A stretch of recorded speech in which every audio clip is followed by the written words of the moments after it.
Hello everyone, welcome to my channel Learn to Code. In this video tutorial, we are going to discuss about problem C chocolate bunny from Codeforces Round 669. The problem asks you to output an array for a given number n. This is an interactive problem and the number of maximum queries to reach the answer should be less than or equal to 2 into n. So let's see what type of queries are we allowed to do.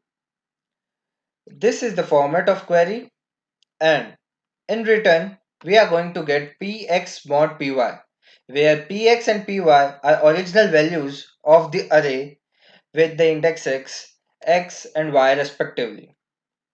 So let's start the solution with the property of modulo operator. Let's take two numbers a and b, where a is less than b. If someone asks you what should be the value of b percent a, you can't determine the exact value, but yes, you can definitely say that it is going to lie somewhere between 0 to a minus 1. Similarly, if someone asks you about the value of a percent b, you can be very sure and then say that its answer will always be a because a is less than b. So this is the most important property which we are going to use to solve this problem. So let's start with the code. Let's take the input n and declare the answer array with size n and initialize it with 0. Let's take two indexes 1 and 2 to start with the queries. This array is starting from index 1. That's why we are taking 1 and 2. Or else you can take any two random indexes, but for the sake of simplicity we are going to do so. The sum variable is going to store the sum of first n variables, and the current variable is basically storing the sum of the values identified till now. Now let's start a while loop for n minus 1 steps. So these two are the queries, and val1 and val2 are what we get from the interactor. Let's say A is equals to answer 1, answer of index 1, and B is equals to answer of index 2. This implies val1 is equals to A percent B and val2 is equals to B percent A. Now till this it was all normal. Now let's apply the logic we discussed earlier. If A is less than B, which means if answer of index 1 is less than answer of index 2, then value 1 will always be equals to A. And we have discussed it here that if A is less than B, A percent B is equals to A. And value 1 is none other than A percent B. So we conclude that value 1 is equals to A.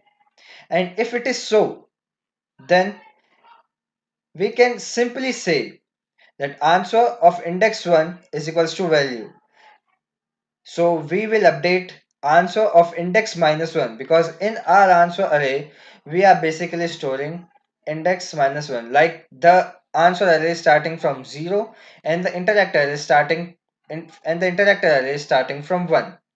So we are going to store value 1 here, and let's add this to our current sum variable. Now what should be the index 1? Index 1 is basically going to be int1, comma maximum of these indexes plus 1. Similarly, if val2 is less than val1, then we are going to repeat the same procedure. First step of this loop, we are calculating one value of the index. So in n minus 1 steps, we will calculate n minus 1 variables of the array. So now how to calculate the nth term? So basically, we have the total sum and the current sum. So our nth variable will be sum minus current sum. And what index will it be? As we can see, the array consists of value 1 to n, and we have initialized our answer array to 0. So whichever index is still 0, we will update its value and see out the answer of that index. So now we have completed with the coding part and explanation part of the problem C.